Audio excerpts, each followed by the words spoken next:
Seguinte, pessoal, eu tava gravando aqui agora e uma amiga mandou uma mensagem agora de pouco, né, perguntando sobre a primogenitura nos tempos bíblicos. Eu ia gravar um vídeo, pôr no YouTube, maior trabalho, eu falei, vou gravar aqui rapidão e já deixo aqui mesmo. Seguinte, vou falar um pouquinho então em relação à primogenitura. Muitas pessoas acham injusto que Jacó tenha comprado a primogenitura do seu irmão Esaú e tenha retido todas as bênçãos que era para Esaú e acabou ficando com Jacó.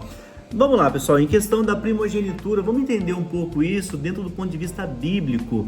Lá no Antigo Testamento, na Antiguidade, existia então a questão das bênçãos vindas do pai para o filho.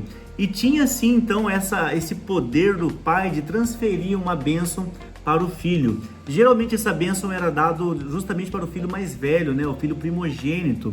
Então o pai ele poderia transferir então a propriedade que ele tinha para esse filho mais velho. Se o pai desse, por exemplo, para o filho mais novo 2 casas, para o filho mais velho, que é o primogênito, ele daria 4 casas. Então a bênção da primogenitura é exatamente isso, a transferência de propriedades, bênçãos espirituais, físicas, materiais para o filho mais velho. Sempre o filho mais velho ele ficava com o dobro do que o filho que veio depois. E vamos entender um pouco essa questão aqui da primogenitura.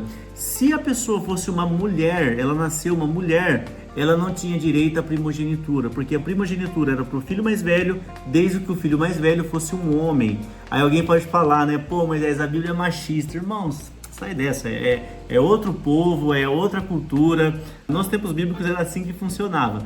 Então vamos voltar aqui um pouco, ó. A questão de Esaú e Jacó, algumas pessoas falam, nossa, mas que injusto, né? Ele vendeu a lentilha dele ali, né? A primogenitura por um prato de lentilha. Irmãos, isso aconteceu, segundo o Talmud, ele tinha pelo menos 15 anos de idade. Então, um certo dia ele foi caçar e no meio dessa caçada, né, Esaú pegou e voltou com fome e não tinha comida para ele. Aí ele pegou e vendeu a sua primogenitura para o seu irmão Jacó.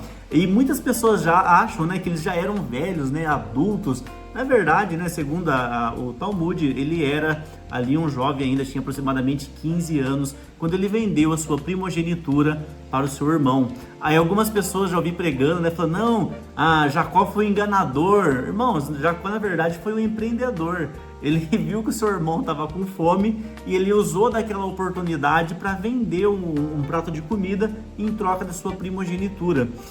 E beleza, passando-se o tempo então, a Bíblia não relata quantos anos foi, mas passou um grande período de intervalo ali, né, até que aconteceu isso. E só um detalhe, viu, pessoal? Existia também, né, uma promessa ali já, uma profecia, que o filho menor, ele governaria sobre o filho maior. Essa questão de Esaú vender a primogenitura dele, já é uma coisa que havia sido profetizado há muito tempo. Isso aconteceu lá no nascimento dos dois, quando o próprio Deus falou, né, que o menor, né, ele vai governar sobre o maior, e o maior vai servir o menor. Então, passa-se o tempo, acontece esse episódio de Jacó comprando então a primogenitura do seu irmão. Então, assim, irmãos, na verdade o grande problema é de Esaú, não de Jacó. O problema de não dar valor naquilo que recebeu não estava em relação a Jacó, mas no seu irmão Esaú, que não valorizou aquilo que ele receberia do pai. E, na verdade, irmão, a gente aprende muitas lições aqui valiosas em relação a isso. A gente vê também lá em primeiro livro de Reis, a partir do capítulo 17, a partir do capítulo 19 ali, vai contar a história de um homem que é Nabote, que ele recebeu a herança do seu pai, ele era o filho primogênito, e quando o rei Acabe quis comprar as suas propriedades, quis comprar a sua vinha, a Bíblia fala que Nabote falou, não vendo por nada, porque ele recebeu isso como primogênito do seu pai. Então, para ele tinha um grande valor aquilo e não quis vender a sua vinha para Acabe. Então, assim, irmãos, a primogenitura, o filho ele valorizava muito.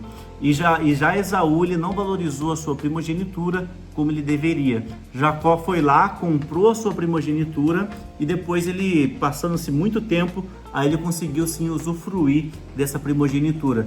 Uma coisa é ele comprar a primogenitura, uma coisa é o pai entregar a primogenitura para ele. Então ele comprou com o seu irmão, ele comprou essa primogenitura de Esaú com o seu irmão, quando eles eram ainda jovens, e depois de muito tempo, passa-se muito tempo, Aí sim ele vai lá, engana o seu pai, que era Isaac, que é aquele episódio que a gente já conhece, né, que eu não vou aprofundar muito aqui, né?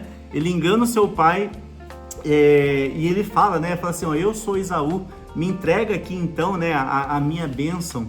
E o pai, já que não ouvia muito bem, nem enxergava muito bem, ele acabou entregando a primogenitura, então, que é uma bênção transferível para Jacó e não transferiu para Esaú. Aí Esaú foi lá, ficou bravo, quis matar ele, e Jacó então vai para a terra de Labão lá, onde ele fica ali por aproximadamente 21 anos.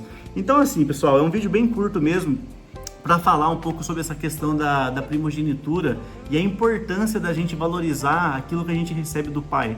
Então, às vezes a gente recebe alguma coisa do pai, a gente não dá o devido valor àquilo e a gente acaba perdendo. Esaú, então, não valorizou em nada aquilo que ele tinha recebido, ele ia receber do seu pai e acabou passando para outra pessoa. Então, o grande vilão nessa história não é Jacó. Jacó, ele era um homem ambicioso, ele era um jovem ambicioso. Já a pessoa errada da história toda é Esaú, que vendeu aquilo que ele não deveria ter vendido. E é o seguinte, pessoal, um vídeo rapidão aqui então. A intenção não é explicar com versículos, mas explicar um pouco essa questão para vocês. E aqui eu vou fechar aqui, né, um último comentário aqui em relação ao Talmud. Esses dias eu aprendi com o meu professor de hebraico, eu achei muito interessante essa explicação que ele me deu. Vamos lá, né? Quando Jacó foi falar com seu pai e ele pegou, né, literalmente mentiu, né? O Isaac falou, né? Quem tá aqui? Ele pegou e falou, sou eu, Esaú. Ele mentiu que era o irmão para receber a primogenitura. Quando passa esse tempo, né, ele foge para a terra e depois quando ele está voltando e o anjo aparece para ele, segundo o Talmud e alguns comentaristas, eles dizem que o anjo, quando apareceu para Jacó e falou assim, ó, quem é você?